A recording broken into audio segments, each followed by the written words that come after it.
Hi, I'm Ken Sobon. The audio was off. I'm glad you're here.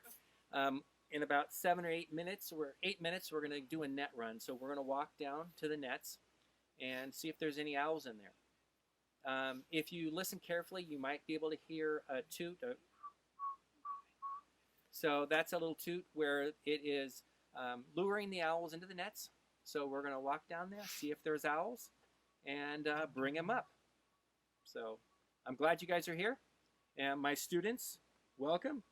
Go Nelson. All right, Nelson.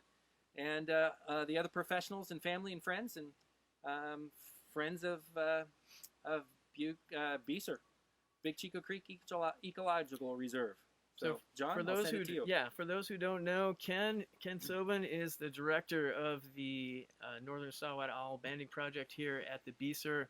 And he also has a full-time job teaching middle school science. Yes, middle school science. He is a warrior. He has a tough full-time job here and volunteers 3 nights a week to do this. Yeah. Amazing citizen science here. 5 hours a night.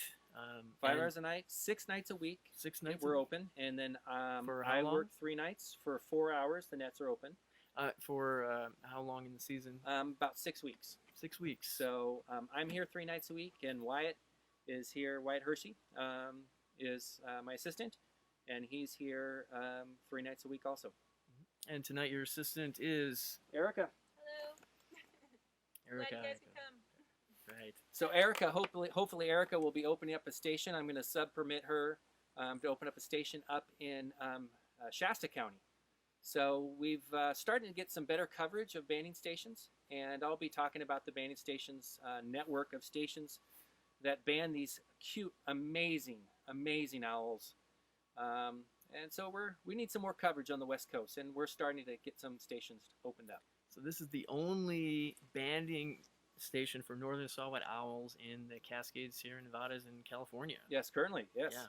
So this is a really special thing, and yeah, really citizen science at its best here. And so hopefully we'll get some owls here. We've got a lot of things to show you. So lots of other critters around here at night also. So possibility of getting other things caught in the net, and we do have footage of other things around here too. My name is John All. If you didn't hear that, probably didn't hear that.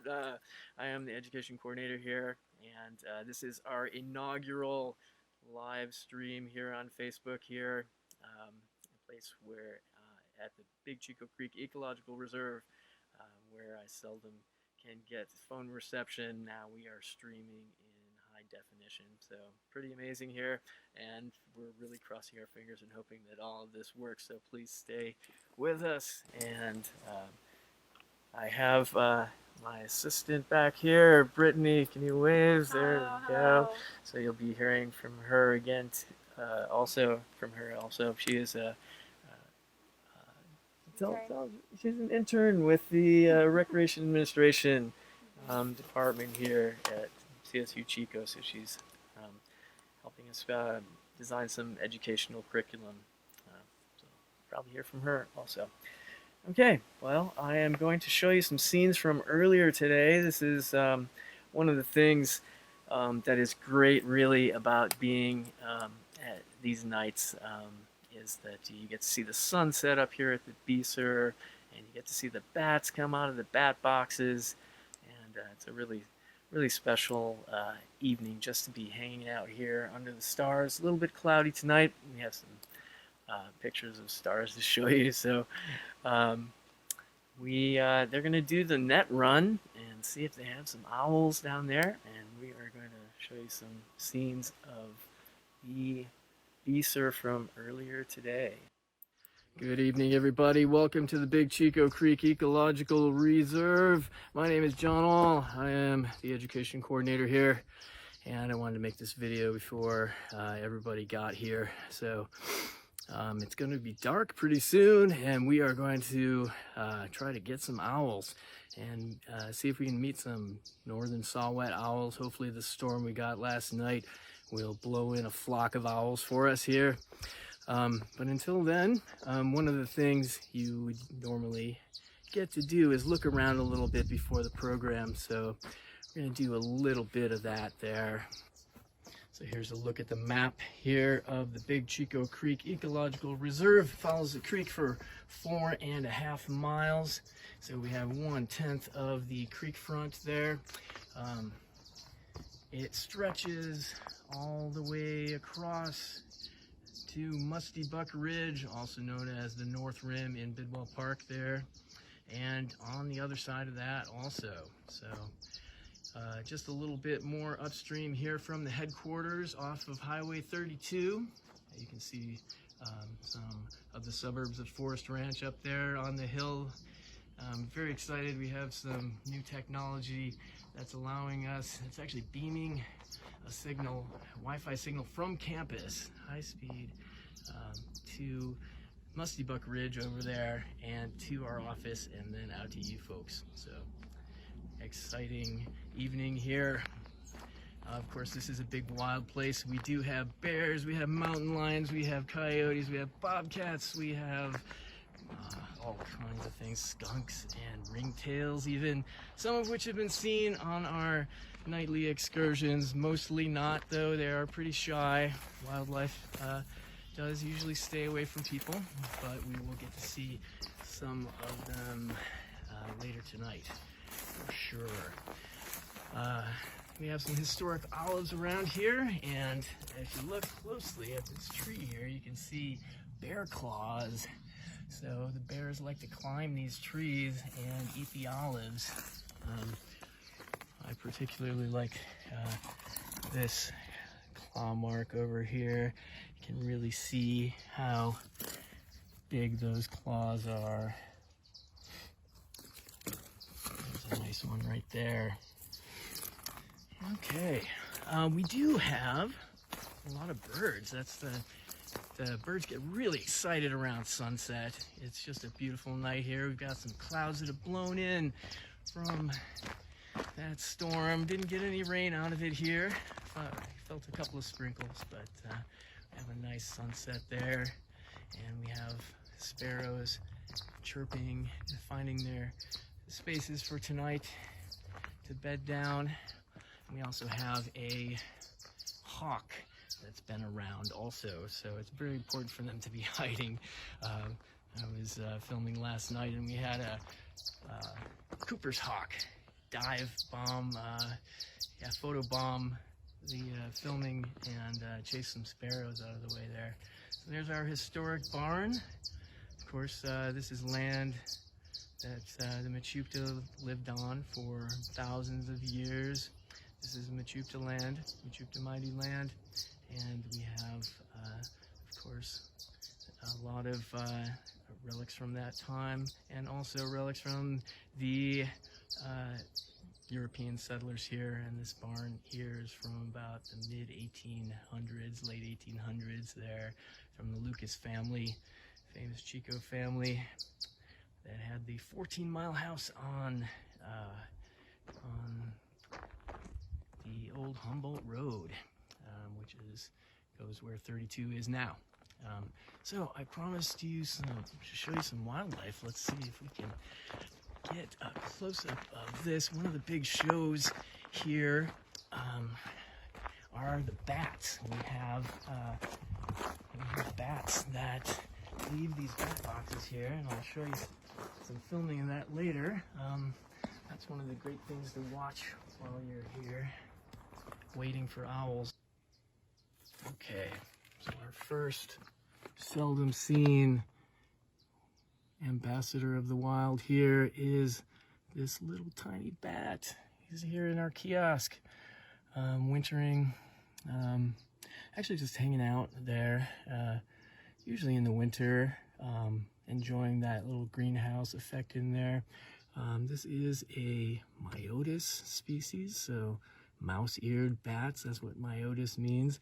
We don't know exactly what species it is, but they have those cute little mouse ears, and to find out what species it is exactly, we'd have to take those bat droppings and analyze them, analyze the DNA, which is a little expensive. Sounds like fun, but have not done that, so we're going to say Myotis species here for this guy here. Of course, they are not closely related to mice. They are not rodents. They are in their own order, and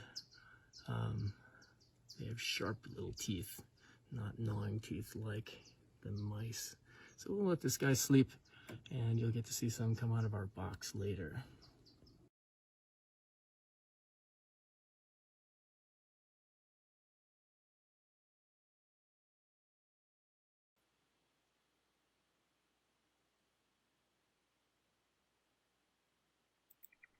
Okay.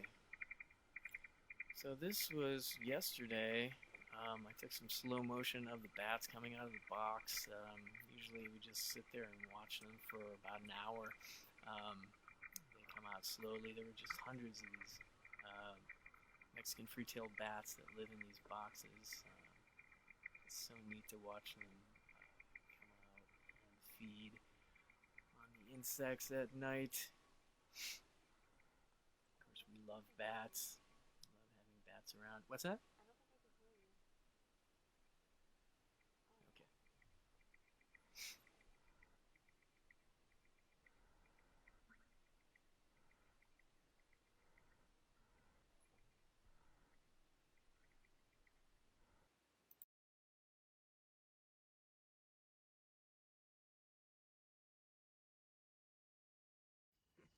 Good evening. My name is Ken Sobon, and I'm going to show you some of the procedure today for setting up the nets. My wife is filming, so that's why I'm not wearing a mask today, so we get to be, normal. So right now we're going to be walking down to the nets, and if you can see, we've got a trail. The nets are down in the trees there, so we're going to walk down and set up the nets.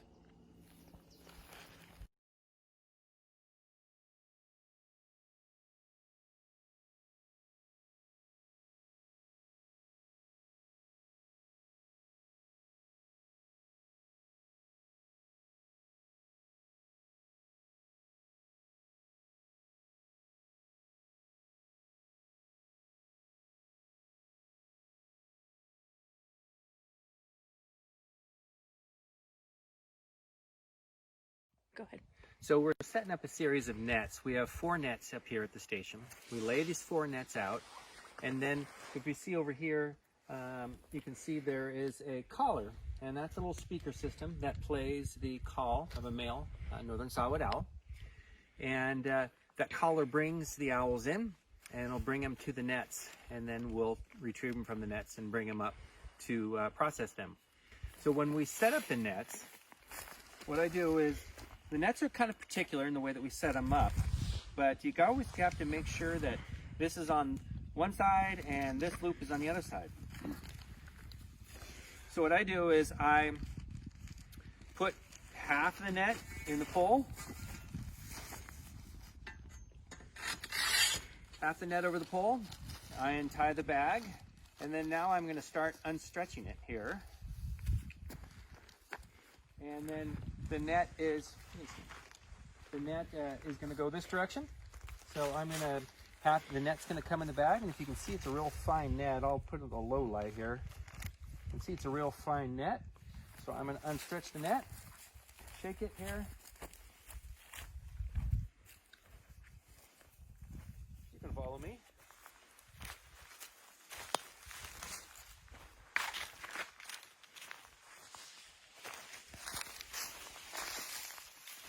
This is the other side here of the net. So I grab the pole for the other side. I put the pole in, the rebar that's already there. Tie the bag at the bottom. And then this net here, you can see, if you come a little closer, you can actually, I'll put a lot of light on so you can really see. You can see it's a real fine net. So I will open the net, and then I'll use a pole, or a stick rather, to push the net all the way up. Now it's a little early, so I'm not going to open up the net completely. I'll show you how the net goes up a little bit later. And that's how we hang up the net. So now that it's dark, you can really see the pockets that the bird will fall into. And you can also hear our collar. So up here in the distance, you can see the caller. That's playing the call from male northern saw-whet owl. And that lures the owls into these nets. So this is our banding table, and here's some of the equipment that we use. We can see here is the banding pliers. That closes the bands on their legs. Here's a gauge for measuring the size of the leg. A black light, and that's for illuminating the underside of the wing, which we'll talk about, and you'll see some pictures of it later. A gauge or a ruler, basically for measuring the length of the wing cord, a scale for weighing it, and that's really about it, about the tools that we have. Here are the bands that we put on their legs. You can see a little slit, and that slit is how it opens up to be removed from the string.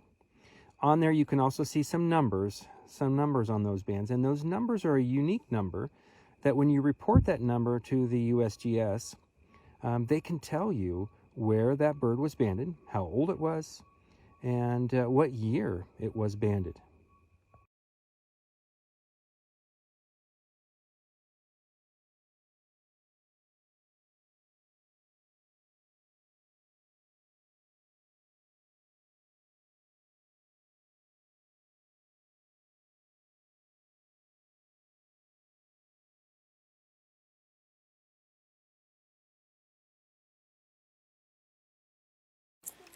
Okay, so once again, welcome to the Big Chico Creek Ecological Reserve live stream of the Northern Saw-whet owl banding. We are here under the stars. You can't see it. And this is, unfortunately, can't show you with the camera. So these are pictures of stars from last night here when it was a little bit clearer. Although we love the clouds, we're very happy that we see some possibility of some moisture here, which we very direly need here, and hoping that that storm again blew in a flock of owls. We did our first net check here, and no owls so far, but we have another one coming up here. And we're going to look at some of the other nightlife that they've previously seen here. Some of it we picked up on our live cameras, our trail cams that are all around the reserve. One of the things we do to raise money here, and it does take money to run a reserve, we have our Adopt an Acre campaign here, and you can actually adopt an acre of the reserve, and one of the benefits at a certain level is to get one of these trail cams on your acre, and you can monitor the wildlife that passes down the trail there. And we're going to see some of the highlights from last year's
right, some of the highlights from our Adopt an Acre cameras set up all throughout the 4,000 acres of the reserve.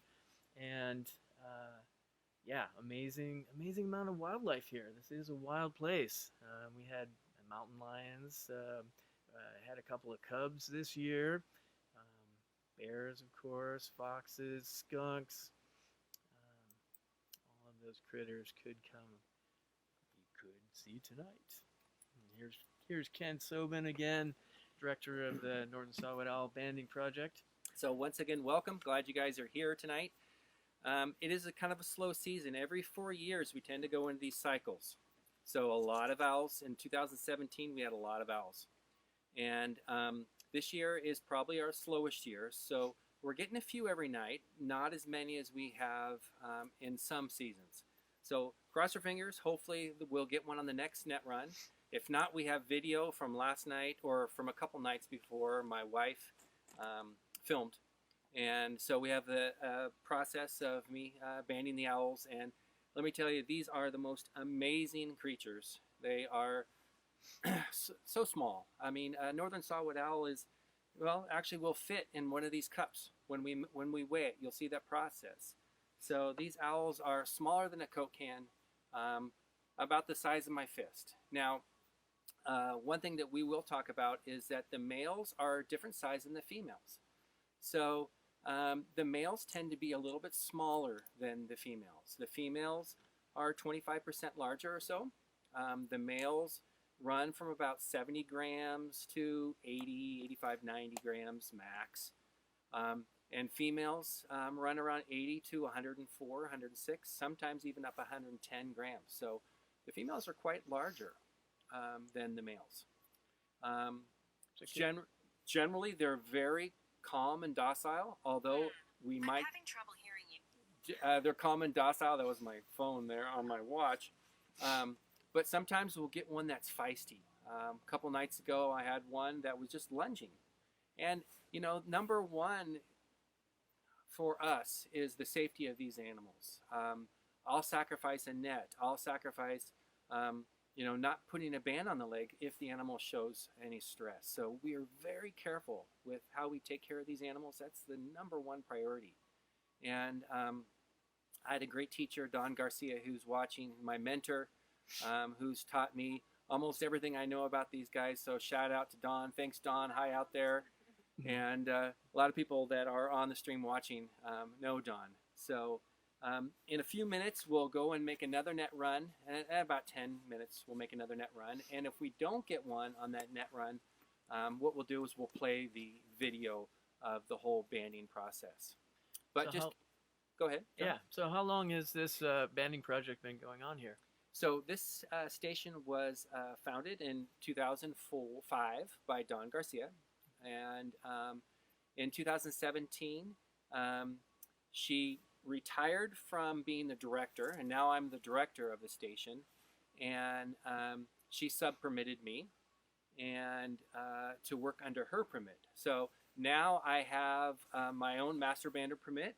Good news, we just got that. That actually came in the mail today, so I'm now a master bander, and that means that I can sub-permit other people.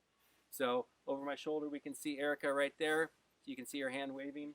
She'll probably be my first person that I sub-permit because we really want to open up a station up in Shasta County. It's north of us in the Cascades, and we want to see, hopefully we can recapture one of those owls or see if there's patterns and trends.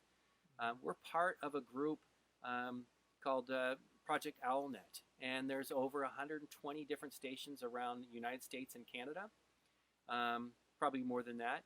And we all work on collecting data about these amazing creatures. Question, John? So for folks who are not really familiar with the whole banding process, why band birds? Oh, excellent question. Yeah, one of the main reasons is we want to study and find out patterns from migration patterns. And one way that we mark a bird is to know that we've actually caught them is we put those little bands, and you saw the little video. We put a band on their leg.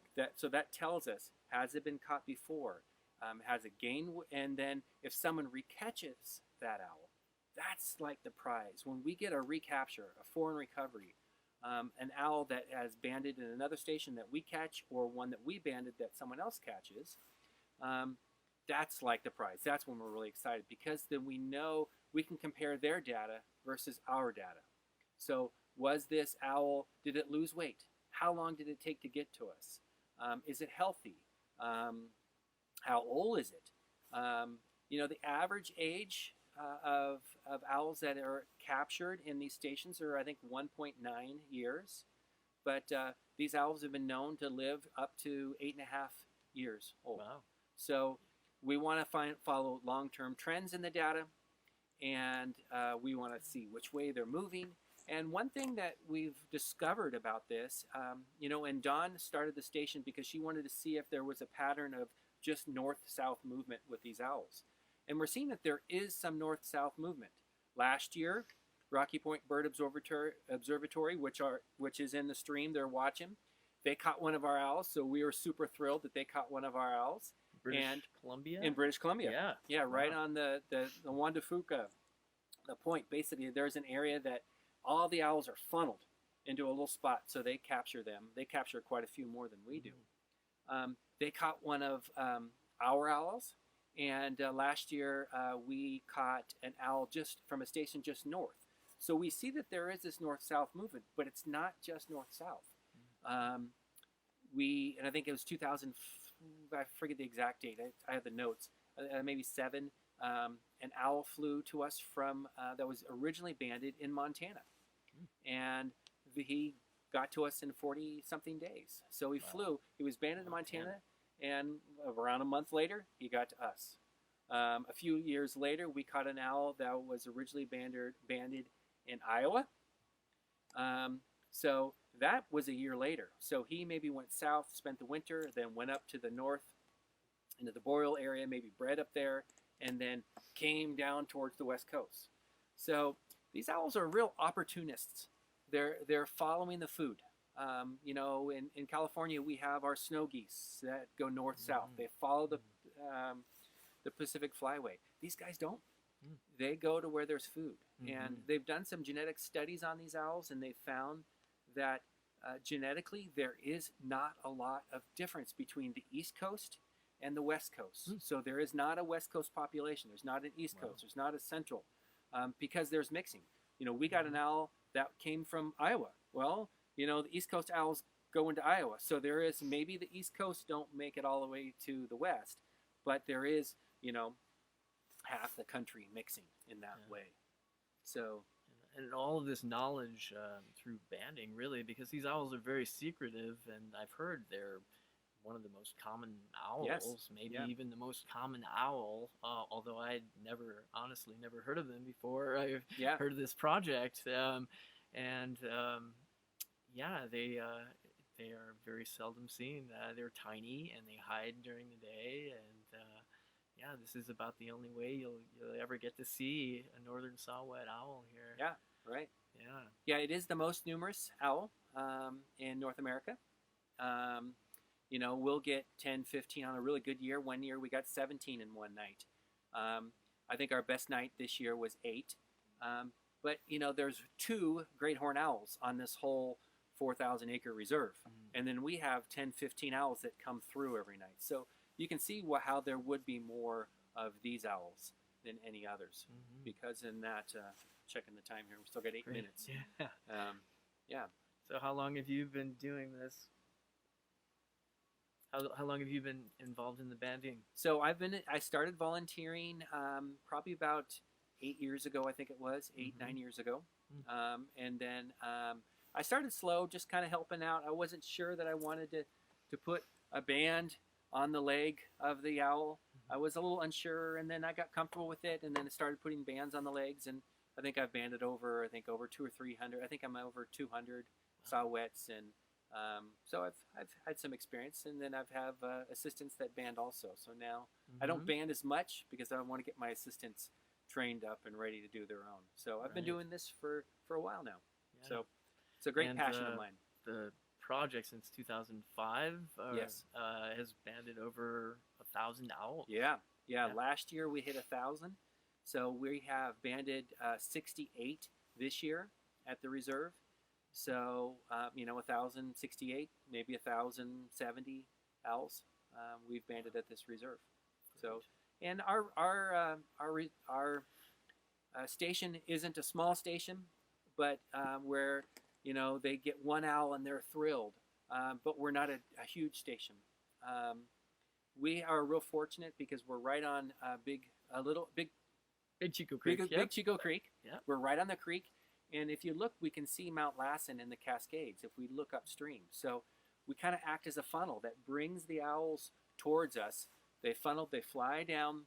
Where are they coming from? Well, we're not exactly sure. That's why we're trying to collect more data. We know that they breed in the Cascades. We know that they breed in the boreal regions up in the Sierras. But where are these owls coming from? We don't know where every single one of these owls is actually coming from.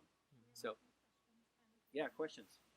Larry asks, are saw-whets attracted to nest boxes? We have not had, I have 20 nest boxes on the reserve and up in Plumas National Forest. So we've not had any saw-whets use those nest boxes. Now, I know there's there are plenty of studies, I know in Dakotas, in Canada, where they actually have nest boxes and they are having good results. But I've not had any results yet on the reserve. We do get western screech owls. So I've banded 3 years in a row of western screech owls and babies. And so that was pretty thrilling. But no saw-whets yet. Hopefully up in the reserve or up in Plumas National Forest, half of that forest actually burned. The national forest, half of it burned in that fire. But luckily, from what I understand, and looking at our map, none of our boxes actually burned. Other question? Another question is, why are they called saw-whets? Oh, good question. So Could you can repeat hear, that? I don't know if... why are they called saw-whets? Yeah, so the tale or the story on them is what the reason why they're called saw-whets is because one of the call they make sounds like a wet saw or sharpening. I don't hear it. When I sharpen on a stone, I don't hear the screech, but they do make quite a few different vocalizations. Maybe those old grinding stones. Yeah, that, something like that, possibly. That spin and yeah. So. And in 2 weeks, I'm going to be presenting again on the Altical, and I won't be doing the live banding, but I have more of a lecture with more slides. You'll have to tune in. We'll put the link for that. And then you'll get more of the natural history. You'll get to see more of the data. So that'll be for our Altical, our local Audubon, with a night, a meeting, our Zoom meeting is what that'll be. Other questions? Yeah. So how do people find out about that? So if you go to Altical, ALTACAL.org, or look up Altical, on Facebook, and then you can find that. Right now with COVID, we're not taking volunteers, but next year we do take volunteers. We do take people that come and help and visitors that do come up. And so there's a link to that Altical page also in the description of this live stream here. And also, you guys are doing a fundraiser right now. Yes. Yep. Yeah, we're doing a fundraiser and trying to earn some money for new nets. Cost several $100s, and the equipment. Just these pliers alone were $90. Wow. So very special. I ordered pliers and this gauge for measuring the wing, and this was $45. Wow. So there's not a bunch of producers out there. Yeah. This is a specially designed instrument. Other question, Erica? That's it for now. Okay, so no other questions? Yeah, so check the description of the live stream there, and you'll see links to our Adopt an Acre place to donate to the reserves and all the work that we do here, and also to the Altical Northern Saw-whet Banding Project. So if there's any other questions, just put them on the stream, and then in a minute we're going to walk down, and I think John has another video where he'll talk more about the reserve. If there's a long time between when we come back, that's a good sign. Right. That means that extracting the owls from the nets takes a little bit of time. So if it's a little bit longer, that's a good sign. If not, we'll play the video that we recorded a few nights ago of the whole banding process. But I'm so glad that you all are here. Hopefully you're learning a lot, and great, thanks for your support. Yeah. And it's just about time, so we're gonna head down.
Okay, so they are down at the nets right now,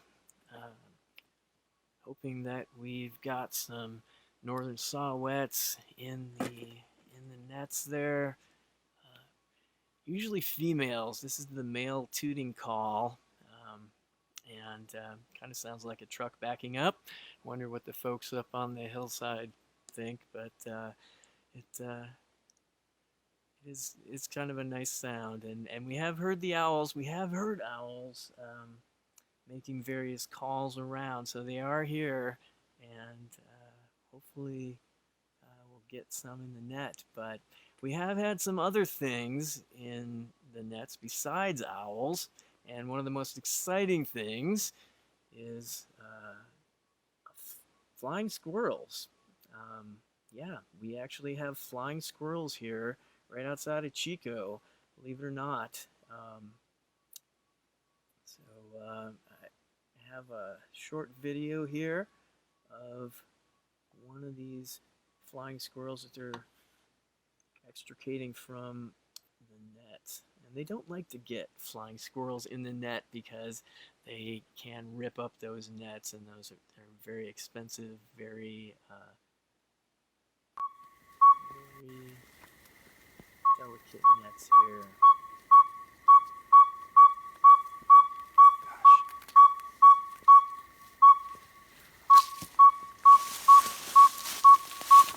Is he on the side?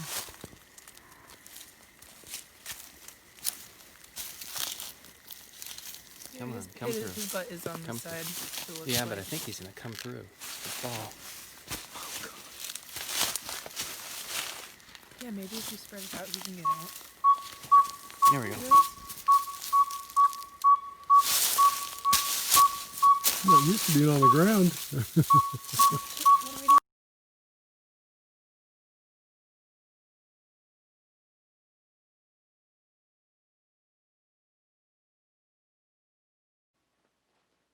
Okay.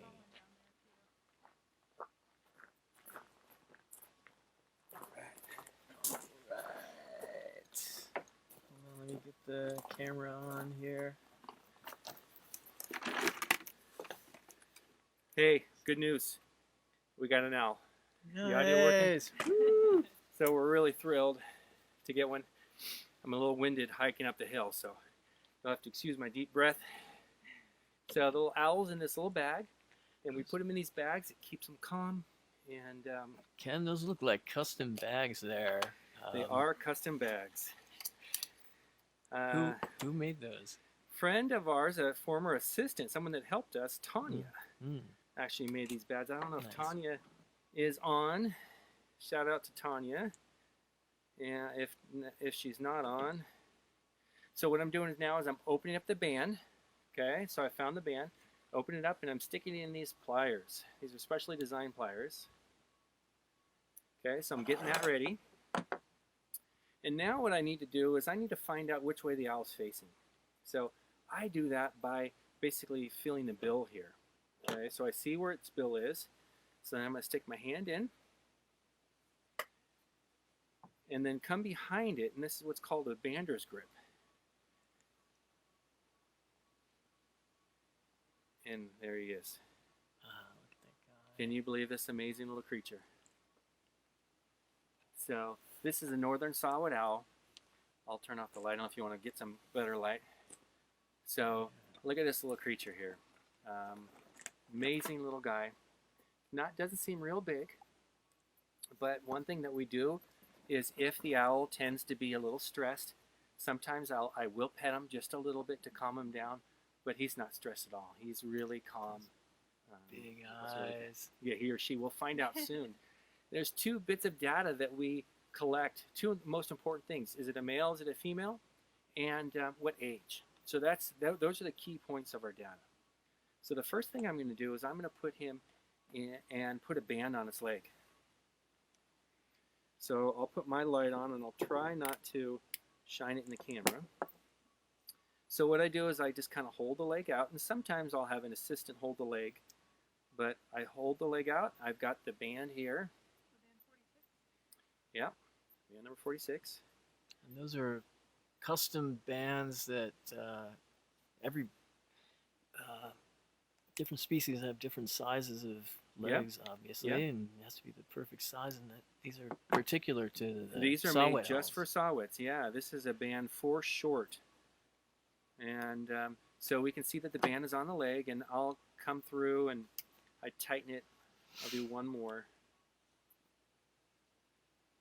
Every band has a different number. Everyone has a different number. So now you can see the bling on its leg here. It's a little hard to see here. A little bit, so let's see. Okay, so you can see the band on its leg here. There we go. Okay, and so if you ever find an owl or a bird with a band, it's real important that you report that band number. Okay, so the next thing that I'm going to do is I'm going to take a measurement of the wing cord. Okay, well, while I'm doing it, we count. One thing we do count is tail bars. So he has 3 tail bars. So Erica is writing down the numbers for me. 3 tail bars. And those are the stripes on the tail. Okay, so what I'm going to do is I'm going to measure the wing cord. And what we want to do is I want to stick my thumb under because I want the natural curve of the wing. I don't want it a flat wing. So sometimes what I have to do is I have to knit these together. I put the gauge under here, I lift it up, and it looks like it's 140 millimeters. So its wing is 140 millimeters. And then what I'll do is I'll look at its feathers. I'm going to try to figure out how old it is. So when I look at this guy, and if you can see it, I'm not sure if you can see it or not, but the feathers are different color. So these tips are a little bit darker, a little bit too much light. Angle your light, yeah, a little too much light. Okay, so okay, that's great. these are they're different colors. So this one is a little bit darker than these.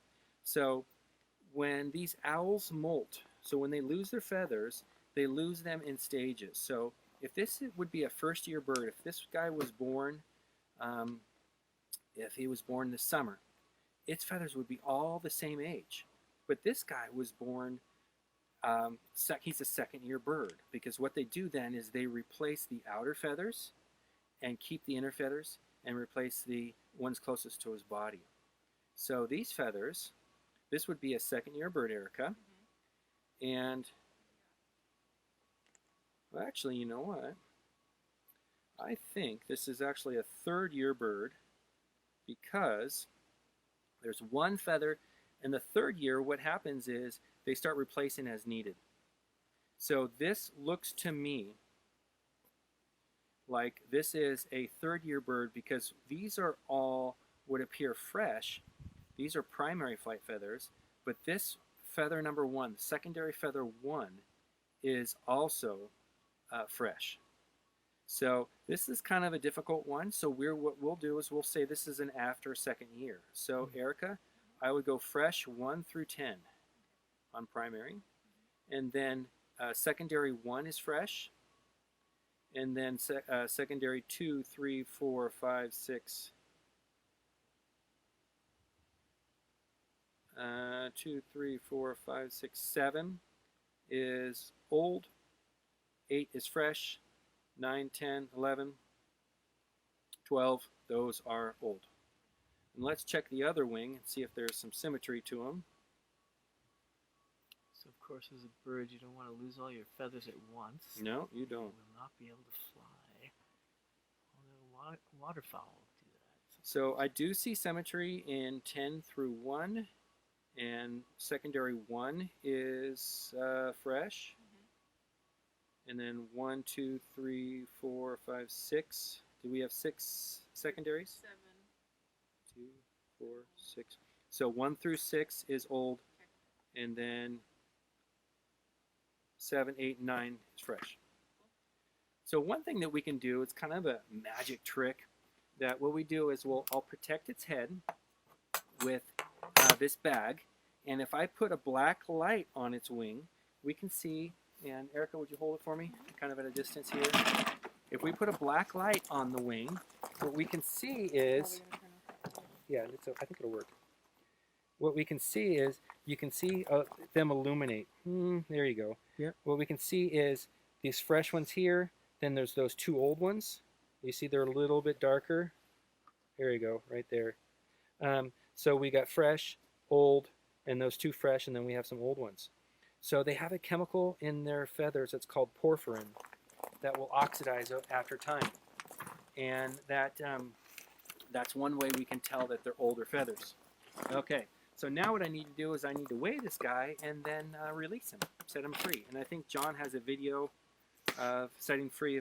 If not, what I do is I just take him to a tree and then just release him. So Yeah. what I'm going to do is I'm going to tear the scale, put my light on, make sure the scale is at 0. And then what I'll do is a small little cup, but I'm going to slide him in here. He's a real sweet, calm guy.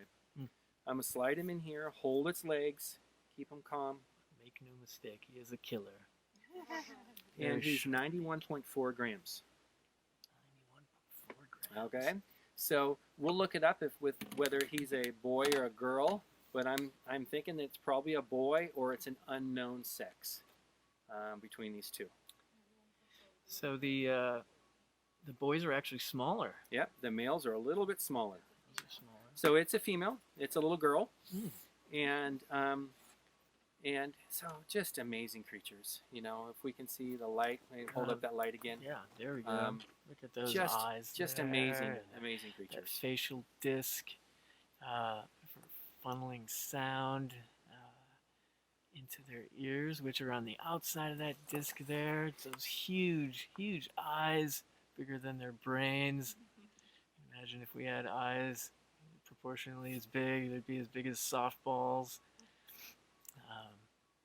He was making a little clacking noise. I'm not sure if there was Yeah, the bill Clacking snap. eyes. That's just I'm not real thrilled with this, but get it over with. So we've held him or her for long enough. So what I'm going to do is I'm going to take her and release her. And I'm so glad that we got an owl. I'm thrilled. Thank you so much for joining us. Thanks for your support of Big Chico Creek Ecological Reserve and Altic-Owl Audubon. Please look it up and Check the description check of the this description. video here. and we'll stay on. I'll come back and answer any questions after we release him. But thank you so much. So glad that you're here. And what a treat to be able to work with these amazing little creatures. So thank you. And then I'll pass it off to John. I'm going to put him back in the bag and then we'll release him. Great. Hey, real quick. All right. You said fresh up until 9. We really couldn't have asked for a better, couldn't have asked for better timing on that. That's perfect. What a marvelous little critter. All right. So unfortunately, this is wired to the computer, and although we do have great technology, as I said here, it is somewhat limited, so we will not be able to follow Ken out to the woods to release the owl. We don't want to let him go here in the field because these are predated by bigger owls, and we don't want him to get eaten. He's a little bit disoriented, perhaps, from the banding experience, you can imagine, but he will be fine. He's taking him over to a great old oak tree, and we took one over there yesterday, so I am going to play some of that release video for you guys. So. Okay, thank you, everybody.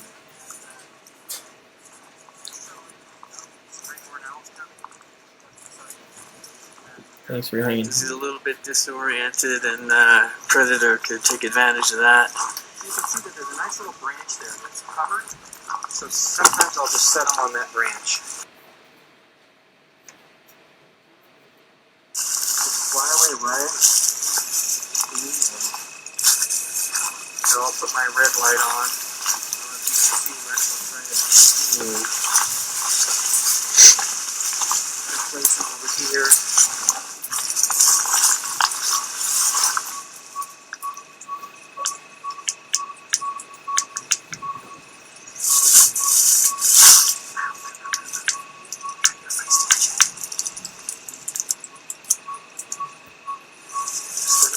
There he goes. There he goes.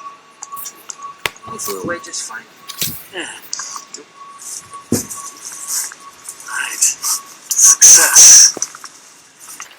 Right, so just want to reinforce that this is a live program and a miracle here at the BCCER. We have hail. It's hailing here.